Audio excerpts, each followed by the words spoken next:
Picture this. You're at an auction house. The room is tense. Paddles are rising.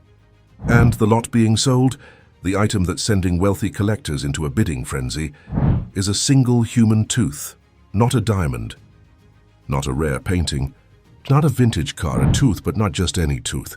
This is a molar that once sat inside the mouth of one of the most iconic musicians who ever lived, a man whose music changed the world, a man who sold hundreds of millions of records, a man who was shot dead outside his Manhattan apartment on a December night in 1980, leaving behind a legacy so enormous that even 4 decades later, his possessions still command jaw-dropping sums.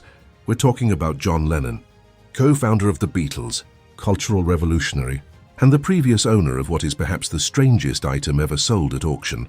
Someone paid $31,000 for his tooth, and the story of who bought it, why they bought it, and what they plan to do with it is even stranger than you think. The tooth that started it all. Let's go back to the 1960s. John Lennon is at the peak of his fame. The Beatles are conquering the world. Everywhere they go, crowds of thousands of screaming fans follow. The music, the culture, the mania, it's unlike anything the world has ever seen. At some point during this period, Lennon had a molar extracted. Routine dental work. He handed the pulled tooth to his housekeeper at the time, a woman named Dot Jarlett, as a token of gratitude. Not as something priceless, not as a collector's item, just a strange little gift from a rock star to a woman who looked after his household. Dot kept it. She passed it down to her daughter, and for decades the tooth sat quietly in private possession, known to almost no one. Then in 2011 it showed up at Omega auctions in the United Kingdom. Suddenly the world knew this tooth existed, and suddenly people wanted it. The final hammer price, $31,200. The dentist who won the bid. Now here is where this story takes an even more extraordinary turn. The winning bidder was not a die-hard music fan. He was not a memorabilia collector who had spent his life chasing Beatles artifacts. He was not a museum curator hoping to put it behind glass for the public to admire. He was a dentist, Dr. Michael Zuck, a Canadian dentist based in Alberta, placed the winning bid and walked away with the tooth of one of the most famous humans in history.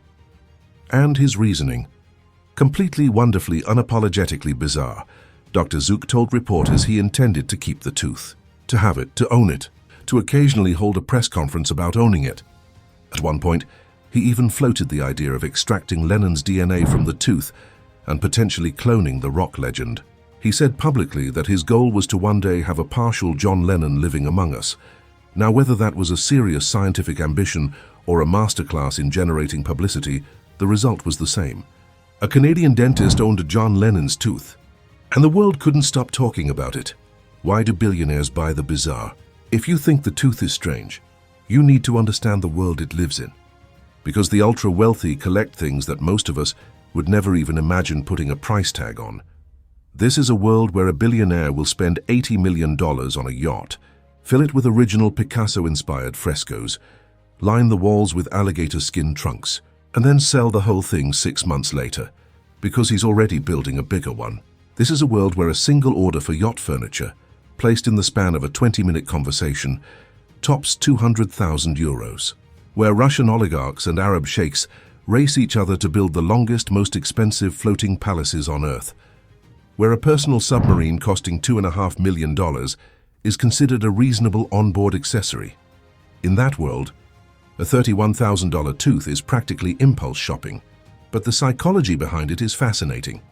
At a certain level of wealth, the traditional markers of status start to lose their power. Everyone around you has a mansion. Everyone has a private jet. Everyone has a yacht. So how do you separate yourself? How do you tell a story that no one else can tell? You buy something no one else has. Something weird. Something that stops a dinner party conversation cold. You buy John Lennon's tooth. If you're finding this as fascinating as we are, hit that subscribe button right now. We dig into the world of extreme wealth, bizarre collections, and the stories behind the most outrageous purchases ever made. You won't want to miss what's coming next. The market for celebrity relics. The auction of Lennon's tooth was not an isolated event. It was part of a booming, deeply strange market for celebrity relics that has been growing for decades. Elvis Presley's hair has sold at auction for tens of thousands of dollars, multiple times. From multiple buyers, Marilyn Monroe's white dress from the 7-Year Itch sold for $4.6 million. Napoleon Bonaparte's hat sold for $2.1 million. A strand of Beethoven's hair went for over $100,000. But body parts and personal relics occupy a special category. They carry something intangible, a direct physical connection to a person whose impact on the world was immeasurable. Owning a signed poster is one thing.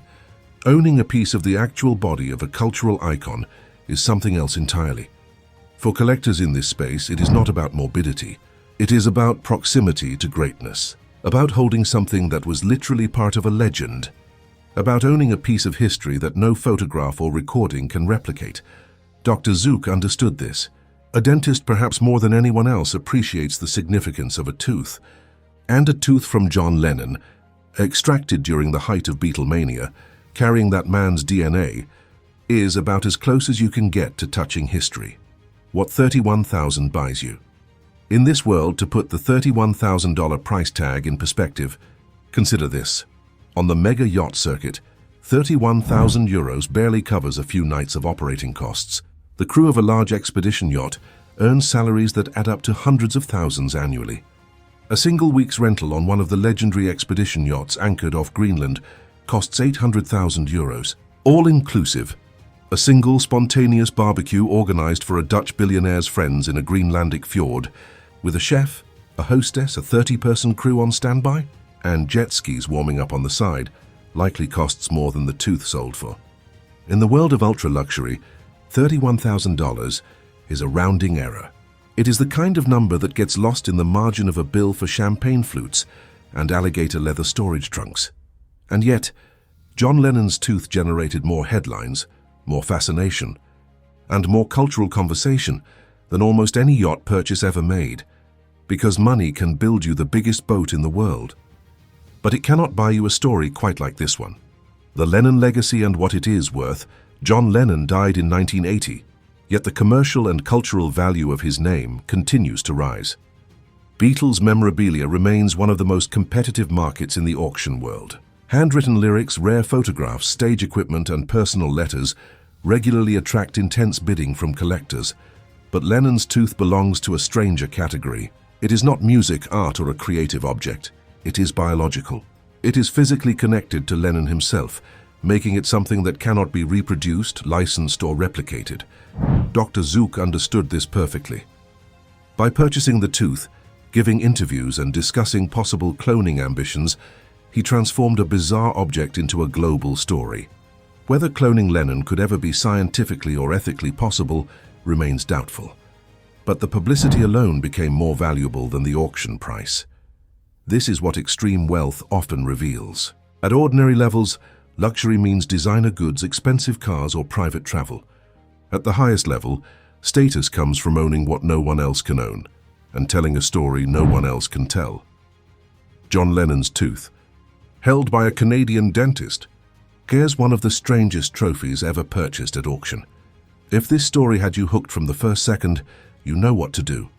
Hit subscribe and turn on notifications.